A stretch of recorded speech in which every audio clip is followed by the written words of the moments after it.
नमस्कार, संगम न्यूज के इस बुलेटिन में आपका स्वागत है। आज की अहम खबरों के साथ मैं हूं निशा।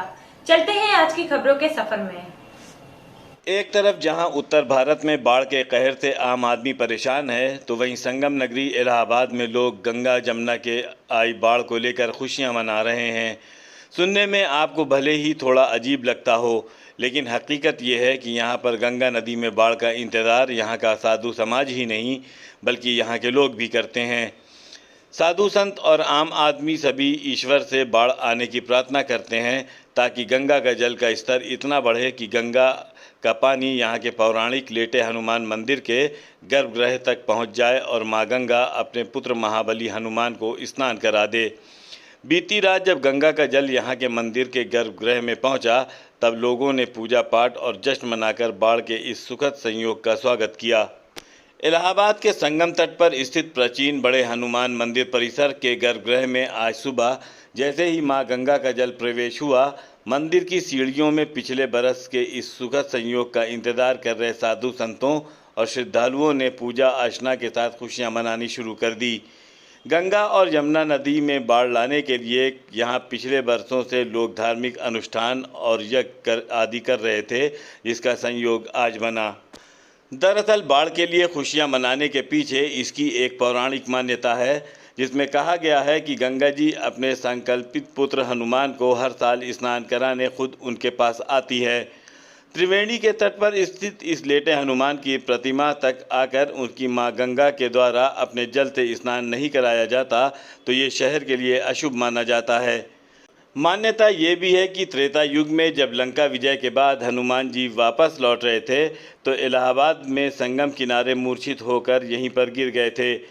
तब माँ सीता ने उन्हें अपने सिंदूर का लेप किया था और उन्हें अजर और अमर रहने का वरदान दिया था, और ये वरदान दिया था कि हर साल गंगा का रूप धारण कर उनसे यहाँ मिलने आएंगी। तब से आज तक हर साल इलाहाबाद के लोगों को इंतज़ार रहता है माँ गंगा के जल को इस मंदिर के अंदर गर्भगृह तक पहुँचने का, ताकि माता गंगा अपने पुत्र को हनुमान को स्नान करा सकें। माँ गंगा और हनुमान जी के इस सुखद मिलन से इलाहाबाद वासियों का सौभाग्य भी जुड़ा है। यही वजह है कि जैसे ही वर्षों बाद का ये इंतज़ार ख़त्म हुआ, संगम तट पर खुशियों की लहर दौड़ गई। लोग इसमें मोबाइल से भी सुखद संयोग की तस्वीर लेने में जुट गए थे। कल रात में 11 बजे पता लगा कि माँ गंगा ने अपने बड़े हनुमान जी को नहला दिया है, तो बस एक्साइटमेंट रुकी नहीं, काम धाम छोड़ के आ गए बस गंगा माँ के दर्शन करने। अरे वो दिक्कतें उनको इसलिए होती है क्योंकि उनके पास 1000 रीज़न होते हैं ना आने के। हम लोग को रीज़न चाहिए होता है आने का कि बस कभी मौका मिले और बस चले हैं अपनी माँ के पास।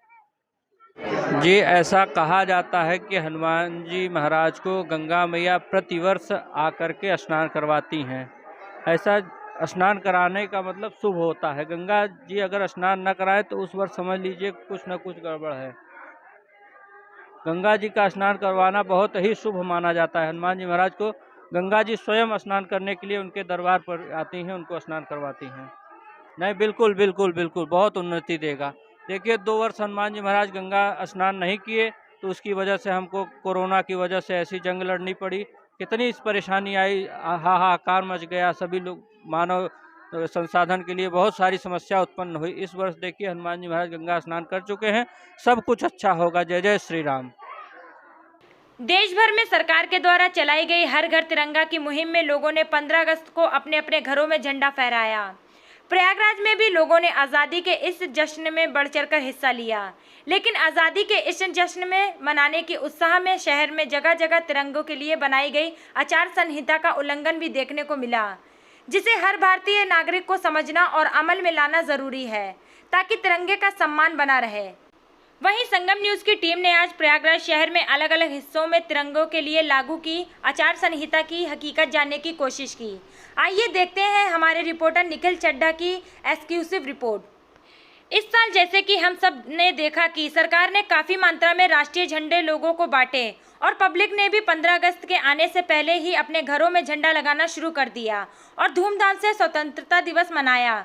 पर आज आज़ादी के अमृत महोत्सव में देश की शान तिरंगे को सम्मान देने के साथ साथ शहर में कई जगह लोग इस बात को लेकर बेफिक्र दिखे कि कहीं तिरंगे का सम्मान के जोश में राष्ट्रीय ध्वज का अपमान तो नहीं हो रहा। वहीं शहर के कई इलाकों में लोगों के घरों और दुकान पर फहर रहे इन तिरंगों की गौर से देखिए, जो खुद पे खुद हकीकत बयां कर रहे हैं। पिछले दिनों सरकार द्वारा झंडा फहराने के लिए बोला तो गया, पर क्या सरकार की ओर से लोगों की ये जिम्मेदारी नहीं बनती कि वे अपने राष्ट्रीय झंडे को सम्मान करते हुए उसे सीधा 90 डिग्री फहराएं, जो कि नेशनल फ्लैग कोड है। खैर, अब तो स्वतंत्रता दिवस मनाया जा चुका है। जैसा कि आप सबने देखा कि हमारा झंडा गली मोहल्लों में किस प्रकार से फहरा रहा है। अब हम लोग अपने झंडे को उतारकर सम्मान पूर्वक संभाल कर रख सकते हैं या फिर नियम के मुताबिक इसे फहरने दे सकते हैं। वैसे ये जिम्मेदारी प्रशासन की है कि वो लोगों को इस राष्ट्रीय ध्वज को फहराने की जानकारी दें, ताकि तिरंगा अपने पूरे सम्मान के साथ फिजाओं में लहर सके।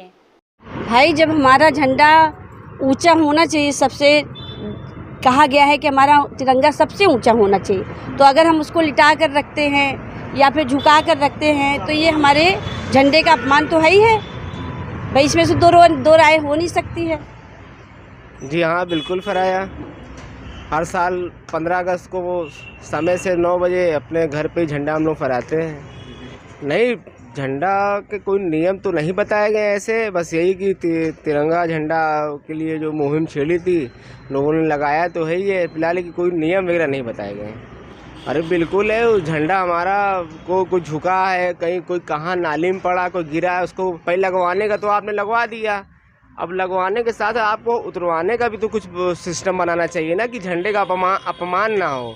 भाई झंडे तो बढ़ गए, अब कोई कहाँ पड़े, कैसे पड़े, कोई उसको ध्यान नहीं दे रहा है। कोई झुका हुआ झंडा तो झुका रहना नहीं चाहिए, झंडा तो भाई हमारा हमेशा तना रहना चाहिए। अब भाई कोई नियम भी नहीं, कोई कानून नहीं, तो ये इसको भी उतरवाने का सिस्टम होना चाहिए और झंडे का सम्मान करना चाहिए। और सब जैसे 15 अगस्त हो जाने के बाद 1 दिन लगा रहे, उसको उतरवा के और सही से रख देना चाहिए। प्रयागराज के खुलदाबाद थाना क्षेत्र के अंतर्गत सांप्रदायिक दंगे, पथराव, अराजकता एवं धार्मिक उन्माद फैलाने के मामले के शातिर अभियुक्त जावेद अहमद उर्फ जावेद मोहम्मद की जमानत अर्जी कोर्ट ने खारिज कर दी है। ये आदेश अपर सत्र न्यायाधीश रत्नेश कुमार श्रीवास्तव ने अभियुक्त के वकील एवं शासकीय अधिवक्ता गुलाब चंद्र अग्रहरी एवं अखिलेश सिंह बिसेन के तर्कों को सुनकर दिया है। प्रयागराज शहर के गंगा नदी में बाढ़ आ जाने के कारण गंगा तट पर स्थित शमशान घाट पूरी तरह से जलमग्न हो गया है, जिससे अंतिम संस्कार करने आए लोगों को सड़क पर ही चिता जलाकर अंतिम संस्कार करना पड़ रहा है। सड़क पर चिता जलने से आने जाने वाले को खासी दिक्कतों का सामना करना पड़ रहा है। इलाहाबाद हाई कोर्ट ने निर्दोष लोगों को रेप और SC/ST एक्ट के फर्जी मुकदमे में फंसाकर उनसे रकम वसूलने वाले प्रयागराज जिले में गैंग का पता लगाने के लिए CBI जांच करने का आदेश दिया है। ये आदेश न्यायमूर्ति गौतम चौधरी ने वरिष्ठ अधिवक्ता को सुनने के बाद दिया। कोर्ट ने CBI के वरिष्ठ अधिवक्ता ज्ञान प्रकाश को निर्देश दिया कि CBI इस मामले में 20 अक्टूबर तक प्रारंभिक जांच कर अपनी रिपोर्ट सीलबंद लिफाफे में प्रस्तुत करें। इस दौरान इस मामले में जुड़े किसी भी आरोपी की गिरफ्तारी नहीं करने का निर्देश भी दिया है। वहीं गैंग के बारे में कोर्ट के सामने पूरी सूची प्रस्तुत की गई, जिसमें सबसे ज्यादा मुकदमे मुआयना क्षेत्र में एक ही तरीके के दर्ज हुए। वहीं हाईकोर्ट बार की ओर से अध्यक्ष RK ओझा, वरिष्ठ अधिवक्ता GS चतुर्वेदी और अमरेंद्र नाथ सिंह आदि भी सुनवाई के दौरान उपस्थित रहे। प्रयागराज के बमरौली इलाके में आज दही हांडी उत्सव का आयोजन किया गया। वहीं अलका बिहार के Shanti Devi international inter college में आज भगवान श्री कृष्ण के जन्मोत्सव के पूर्व आज कॉलेज परिसर में दही हांडी उत्सव का आयोजन किया गया। वहीं कॉलेज की कुछ लड़कियों को राधा की टोली और कुछ लड़कों को कृष्ण की टोली की पोशाक में ये दही हांडी का उत्सव आयोजित किया गया। एक एक कर दोनों टोली के बच्चों ने मटकी फोड़ने की कोशिश की, लेकिन आखिरी में कृष्ण की टोली के दीपक ने इस मटकी को फोड़ दिया। इसके साथ ही दही हांडी के उत्सव का समापन हो गया। खबरों का सिलसिला यूं ही जारी रहेगा। आप हमारे YouTube चैनल को लाइक कीजिए, सब्सक्राइब कीजिए और शेयर कीजिए और आप देखते रहिए संगम न्यूज। नमस्कार।